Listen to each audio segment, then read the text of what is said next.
இன்னைக்கு நம்ம என்ன பார்க்க போறோம்னா இயற்கை நிறக்காட்டி, இயற்கையா வந்து எப்படி நம்ம நிறத்தை வந்து உருவாக்கலாம் அப்படின்னு சொல்லிட்டு, சரியா? அதுக்கு தேவையான பொருட்கள் வந்து என்னென்னா நம்ம கிட்ட எளிமையா கிடைக்கக்கூடியது செம்பருத்தி பூ, சுடுதண்ணி, சரிங்களா? சுடுதண்ணி எடுத்துக்கிறோம். இது வந்து இந்த இதுல வந்து பீக்கர், இதுக்கு பேர் வந்து பீக்கர். தண்ணி எடுத்தாச்சு, சுடுதண்ணி தேவையானது. இப்போ இந்த தாள் இருக்குது இல்லைங்களா, இதை வந்து என்ன சொல்லுவோம்? அல்லி இதழ்.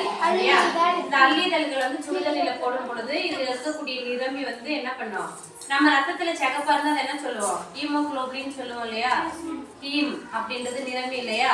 ஸோ இந்த செம்பருத்தில இருக்கிறது என்னது? அந்த ஹீம். அந்த இது வந்து என்ன பண்ணா இதுல கரைய ஆரம்பிக்கும்.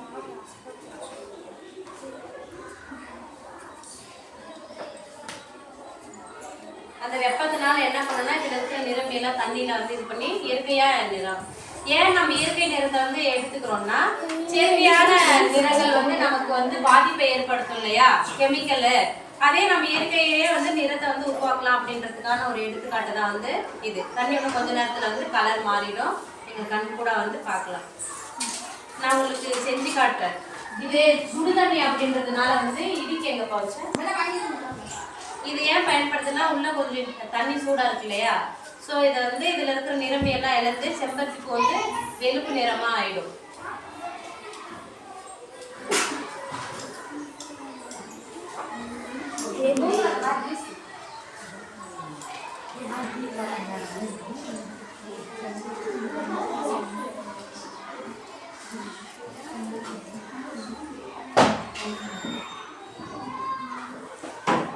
பாரு, நல்லா பாரு. நம்ம போடும் பொழுது இந்த கலர்ல இருந்ததா, நல்லா டார்க்கா ஒரு பிங்க் ரோஸ் மாதிரி இருந்ததா. இப்ப பாரு எல்லாம் உள்ள இருக்கிற நிறமெல்லாம் இழந்து பாடி போயிடுச்சு.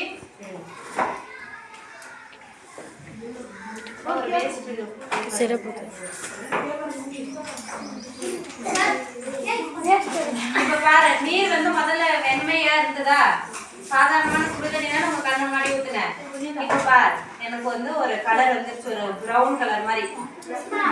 இப்போ நம்ம கொக்கர் கோலா இந்த மாதிரி ஜூஸ் எல்லாம் குடிச்சா இந்த மாதிரி தானே இருக்கும். பாரு, இந்த மாதிரி கலரா மாறிடுச்சா. இயற்கையா உங்களுக்கு நிறம் வந்து வேணும்னா பாரு இந்த மாதிரி செய்யலாம். இந்த பூ இல்ல, எந்த பூ எடுத்தாலும் சுடுதண்ணில வந்து நம்ம அதை போடும் பொழுது என்ன பண்ணோம், அதனுடைய நிறத்தை எல்லாமே வந்து அது நீருக்குள்ள வந்து இழந்துடும், சரியா?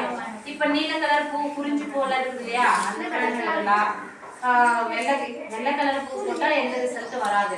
வேற இந்த ரோஸ் இதழ்கள் வந்து ரெட் கலர் இருக்கு இல்லையா, ஆரஞ்சு கலர் இருக்கு இல்லையா, இந்த மாதிரி ரோஸ்ல இருக்கிறது கூட போட்டாலும் இந்த மாதிரி நமக்கு வந்து இது இயற்கையான நிறம், சரியா?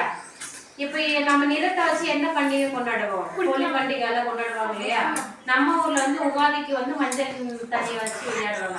அப்ப இந்த மாதிரி இயற்கை நிறங்களை வச்சு வந்து நீங்க இந்த மாதிரி விளையாட்டு விடலாம்.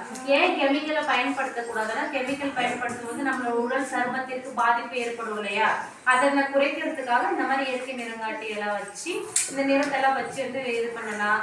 அதுக்கப்புறம் இந்த மாதிரி ட்ரிங்க் கூட எடுத்துக்கலாம். குடிக்கிறதுக்கு நம்ம கலர்ஃபுல்லா நமக்கு ஜூஸ் மேக்கணும், இந்த மாதிரி இயற்கை நிறம் காட்டியை வந்து பயன்படுத்தி நம்மளுடைய ஃபுட்டை வந்து கலர்ஃபுல்லா மாத்திக்கலாம், கெமிக்கல் இல்லாம. இப்போ இதுல சுகர் ஆட் பண்ணி இது பண்ணா இது ஒரு ஜூஸ் இல்லையா? இப்ப ஆலோவேரா ஜூஸ் குடிக்கிறாங்க, அது எல்லாமே பயன்படுத்தும் பொழுது இதுவும் ஒரு நிறம் காட்டியை நம்ம வந்து பயன்படுத்த வேண்டியது.